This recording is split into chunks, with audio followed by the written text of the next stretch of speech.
Our speaker this month, Jonathan Chiu, recently made parole in May, leaving San Quentin. He made parole before a lot of the first coronavirus cases hit San Quentin jail, before smoke ensconced the jail, and many federal prisons, many federal private prisons and state prisons, ICE detention facilities all around the California area. Jonathan Chiu has made parole and has been thinking a lot about life outside while reflecting about his time inside. While he was at San Quentin, he completed 5 marathons. He became a graphic designer, a crossword creator. He joined self-help groups like Restorative Justice, Guiding Rage into Power, just to name a few. He also found his voice channeling the stress, channeling the trauma he's experienced through his work as a stand-up comedian. And nowadays, he is working on the campaign Voices of San Quentin and reflecting on sort of re-entry during a global pandemic. One of the things that Jonathan, in our conversations before this, kept saying is that he wouldn't define himself as an advocate before, but the world seems to be sort of shepherding him towards this. So I just want to give a very warm Creative Mornings welcome to the virtual stage, Jonathan Chiu. Thank you, Daniel, for the introduction, and thank you for having me on. And also thank you to Christy for being able to take headshots and making me look good, because last time I took a headshot was this. So this is what stress is when I was in prison. Normally, when you're in prison, stress is a little bit different from what it is out here. A life on inside has various stressors that a normal person shouldn't have to go through. But then again, there's also stressors that I didn't actually have to worry about as I'm incarcerated. So I'm 37 years old, and I was incarcerated for the last 16 years of my life. Last 5 years, which I spent at San Quentin State Prison. I was convicted at the age of 21 of first-degree murder and sentenced to 50 years to life. My original parole date was going to be 2054. So imagine the stress of knowing that you're going to spend the rest of your life in prison and possibly dying. So that was a big stress. So originally I was actually born in Hong Kong, China, and I immigrated here to the United States with my family at the age of 8 to Los Angeles, California, where I pretty much grew up in the suburbs. I spent my childhood in Chino Hills, California. I grew up in a suburb where basically everybody was white, and I was the only Chinese kid in class. I had to learn how to speak English to begin with and also kind of understand how to assimilate into this culture. I would say, coming to America was quite a bit of a challenge and quite stressful. Trying to understand your own culture and trying to assimilate into a different culture can be very stressful. And also learning the language. Do you, I think you mentioned you were convicted at, did you say 22, 21? I was arrested when I was 21 years old, and I spent about a year and a half in county lockup. And I went to prison a little bit after I turned 22 years old. How did the future sort of feel for you then, knowing that 50-year sentence at 22? It felt like basically that was the end of my life. There was a lot at the beginning. I was angry and I had a lot of emotions, and there were a couple of options that was laid out in front of me, and I thought about taking the easy way out because that's I didn't at that time. I didn't know if I could handle the stress. I didn't know if I could bear on knowing that I was going to basically lose everything in my life and be inside of a cell that's basically half the size of this room and sharing with another person, and lose pretty much all the privileges a regular person in society would. I can only imagine just the desire to escape by any sort of means, how stressful that was. How did you sort of come out of that place while in confinement? Clearly, you're here, and a big smile on your face. How were those first few years for you? I want to say it was the first few years were tough. I went to level 4, which is a maximum security prison up in High Desert State Prison, which is located in Susanville, about an hour west of Reno. And one of the, I guess, luxuries that prison gives you is that it gives you time. It gives you time to think, and it gives you time to evaluate and think about what you did. And again, it lets you evaluate how you're going to spend the rest of your time incarcerated. So I took the time to evaluate, and I had to sit down and realize that I had to stop blaming myself. I had to stop being angry at everybody and had to take responsibility for what I've done, and understand that there was a reason why I was incarcerated for this long of a time. It told me that I needed to do something. I needed to change my life. I needed to do something positive with my life. Were there people you were sort of like meeting who are at different stages in that same process, who are going through and reflecting as well? And how did meeting those folks impact you? Yeah, in prison you meet a lot of people. We think a certain type of person goes to prison, but it's not. Everybody goes to prison. Everybody who's made a bad choice goes to prison. And I've met people that were still, angry at themselves or angry at other people and not really understanding why they did. But I've also met other people that were on the path of understanding and rehabilitation and helping other people. And they've shown me that it was possible, that even though they've had a lot of time ahead of them, they were all still basically being a person that actually did something with their life, that actually, what we say, program, that actually helped other people, even though there was a chance that they might not even have gotten out of prison too. You were able to see how they were finding hope, even if their sentence was for life or something. Is that what you're saying? Yeah, yeah. I've known other people that are still incarcerated and that have 100 years ahead of them, and yet they still choose to wake up every day. They still choose to do what they're doing in their life in a positive way. What was that moment like for you, choosing to sort of wake up and make the most with that 50-year sentence ahead of you? It wasn't easy. It can be, again, knowing that you wake up every morning and it's going to be the same thing every day. You wake up and you still see a cell every day, and just having that glimmer of hope. Sometimes it's, you can see it at the end of the light at the end of the tunnel. Sometimes it's harder, and you just have to fight through it every day. I know you mentioned in your bio that yeah, that transformation also came through the self-help groups that you found. Could you talk about that experience? Inside prison, it gives you a lot of time, and I was able to take a lot of self-help groups. And within the self-help group, you're able to open up and explore all the traumas that's happened to you. You're able to talk about your feelings in a safe space and kind of explore what all has happened to you. What led you to make these choices in your life, because people just don't go to prison. There's something that's affected you in your life, throughout your life, some type of trauma and some type of stress that made you decide to make a bad decision, make a bad choice, and that basically leads you to incarceration.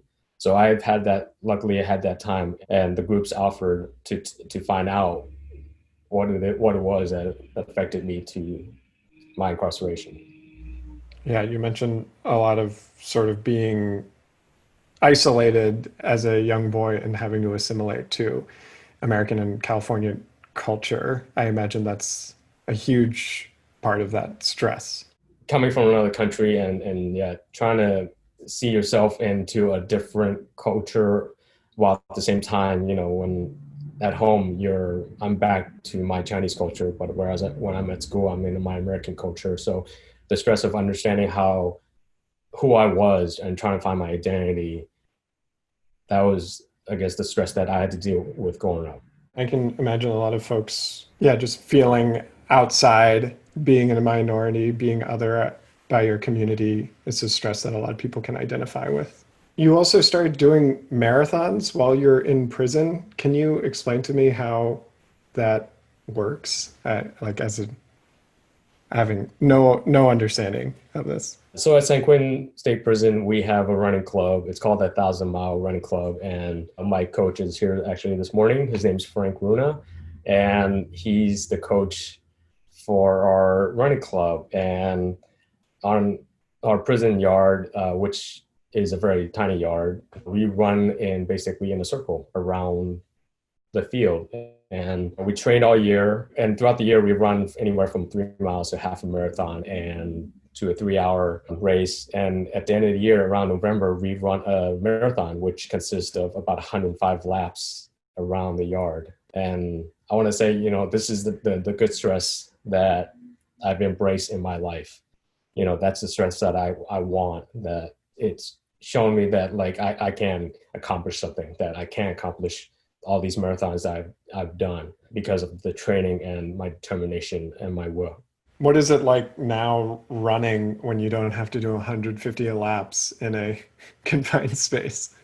Uh, it feels good. It feels like I could just run straight across one way and don't have to see the same thing over and over again. It feels really good. Yeah.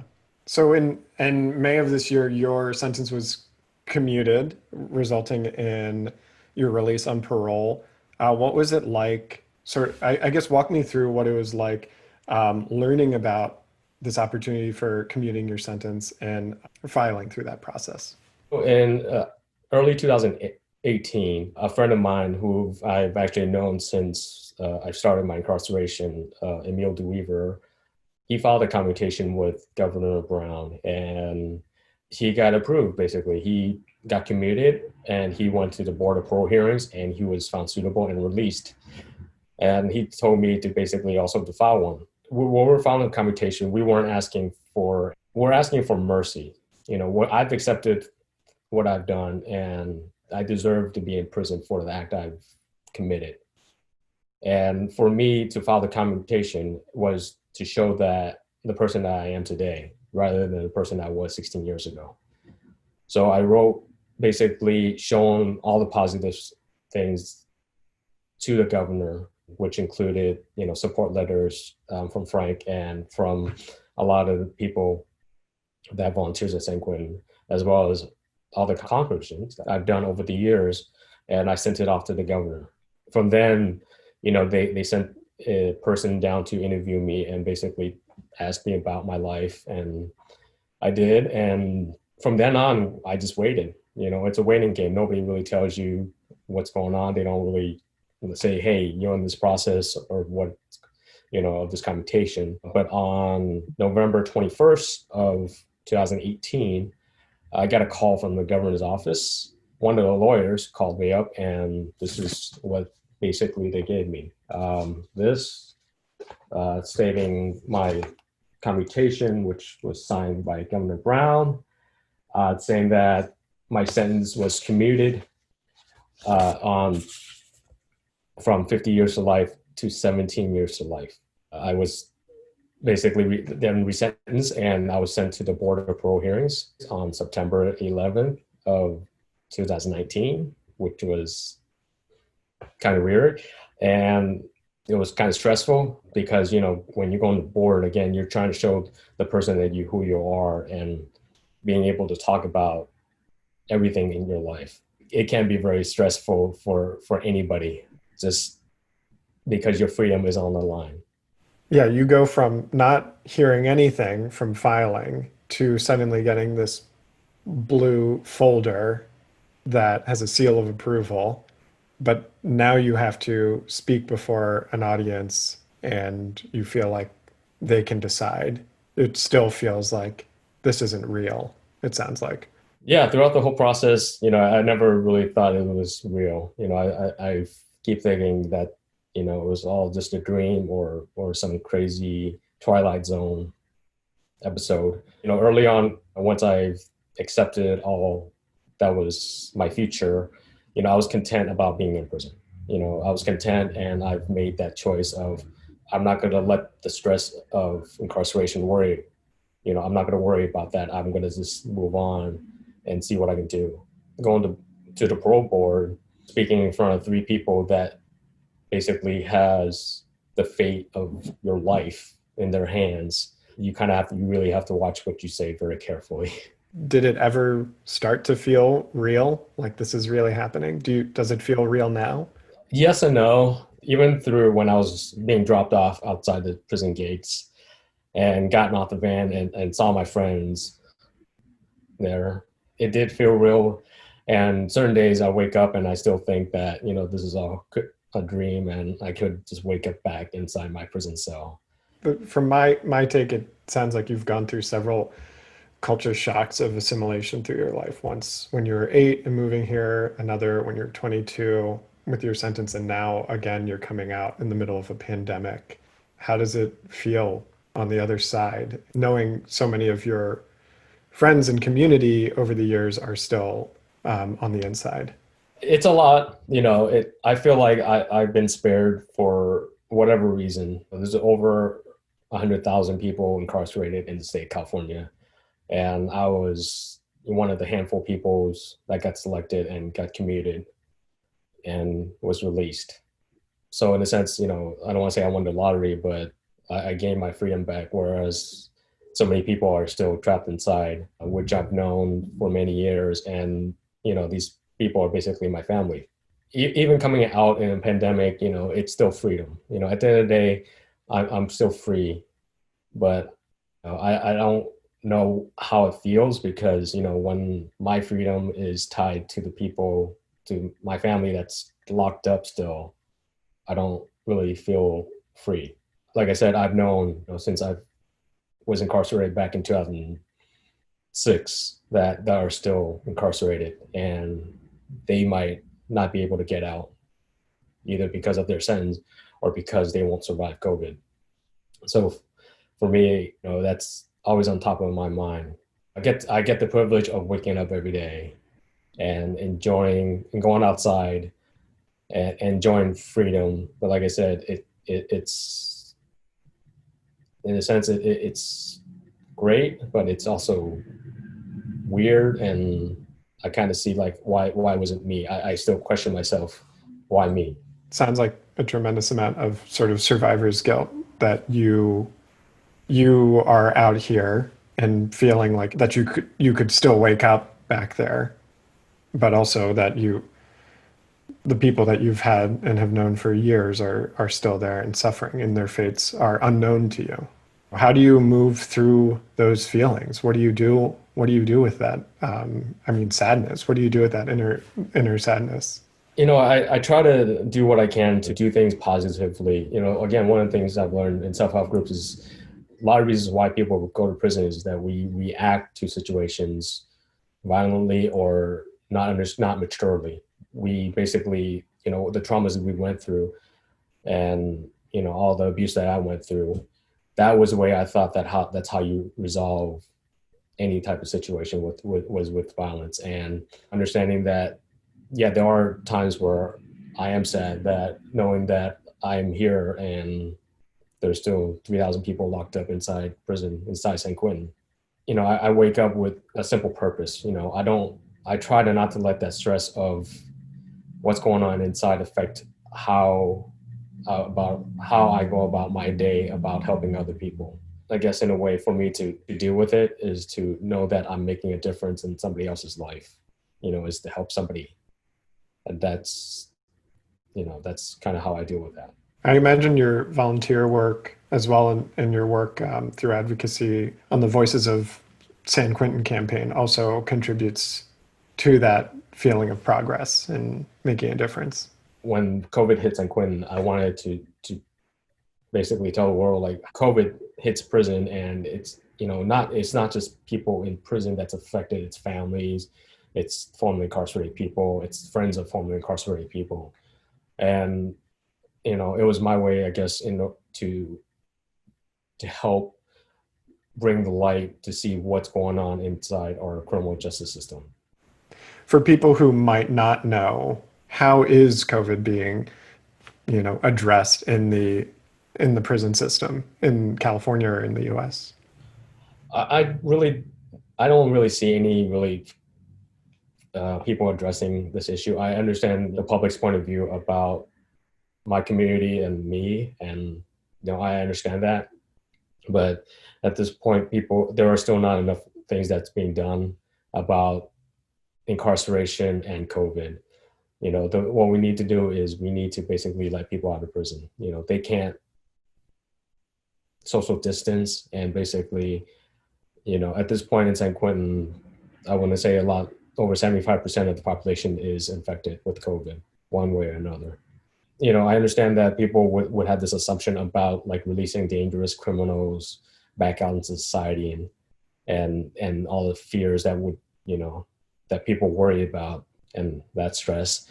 But if the governor can let me out, I'm pretty sure he can let a bunch of other people out as well, because he believed in my rehabilitation, about my change. And I felt blessed and lucky that I got picked, because there's people that been incarcerated far longer and have done more great work than myself that are still inside, and they can be released as well. I completely agree with you that if the government can, clearly they have a system for this and that it is addressable, but it's easier to sort of forget or to not let people think about COVID rates or a mercy through a commutation during this time. Why do you think on the outside folks are so indifferent to incarcerated people? It's because incarceration and people incarcerated are a different segment of society, being sent away, far away, out of major cities where prisons are built. And unless you're impacted by incarceration, either by your family or yourself, people don't think about that. People only think about going on with their lives and their day, which is, again, understandable, because especially in this time of COVID, there are more stressful things on people's minds. But one of the things about incarceration is that, like, people will come out of prison. People don't spend all their lives in prison, and there will be people come back out. How do you want them to return? Do you want them to return the same person, or do you want to return, a better rehabilitated person? So I want to bring that to light so that people understand that not a certain type of person goes to prison. People often look at me and they don't see me as the person who's been to prison for 16 years. There's people I've met that are in their 60s that have gone to prison. There are people who are 16 who are sentenced to life and spent the last 30 years of their life in prison. So there's a wide spectrum of who actually goes to prison, and it affects their families and it affects their communities as well. I imagine like that sort of prejudice or association that folks have about who goes is just like really unfair, and also as part of your experience walking around Oakland and just living your life. And I know we talked about it previously that just like no one I'm sure like bats an eye or thinks twice or when you walk by. That's kind of the harsh reality I guess I came home to. I've watched the news when I was incarcerated, and it's one thing to watch it, and it's another to see it for yourself. And I guess I'm also to blame, because I've also accepted it, the homelessness, the disparity of wealth, as part of society, and I haven't taken any action towards that. That's part of society, I guess, at this point. Our mass incarceration of minorities, of pretty much Black people inside prison, because that's who is incarcerated, is that when you walk into a prison, the majority of people are Black. And living in Oakland, when I ride around, I do see this disparity of, again, the people that are homeless, and going by the lake, and I see people living in tents, and other people are just walking by like that's an acceptable part of society now. Just like we accepted that we locked up thousands of minorities inside our prison system. It's that sort of radical indifference that is incredibly jarring, I'm sure, for you. And I know for a lot of people that have that experience and can like reflect on that in their own experience walking through and around Oakland. I want to know just a little bit more about sort of how you view sort of your legacy and what this experience has inspired in you and what you see as your future now that you've made parole. Again, given the chance to come back out to society, I've been given the privilege of deciding who I will be, what I'm going to leave behind. I understand that the term felon, murderer will always be a part of my life, and I accepted that. But I don't want that to be the only thing that's part of my life. I understand, for people out in society, it's hard to see that, like, when you have freedom, it's hard to see that when you lose it, what you really lose. So, the term, like, I guess, house owner or owning a car, that kind of, like, I want to say generic term of, like, what it is to be outside in society doesn't have that much of a meaning to me. I want to be known as somebody that's made a difference in somebody else's life. I want to be known maybe as a marathon runner, a guy who just makes crosswords. I want to be known to look back, being able to tell my nephew or my grandkids, that I actually was a positive contributing member of society rather than just a parolee, a guy who just got released from prison. And I want that for everybody in society right now. I want us to think about how we're going to look back on ourselves 10, 20 years from now.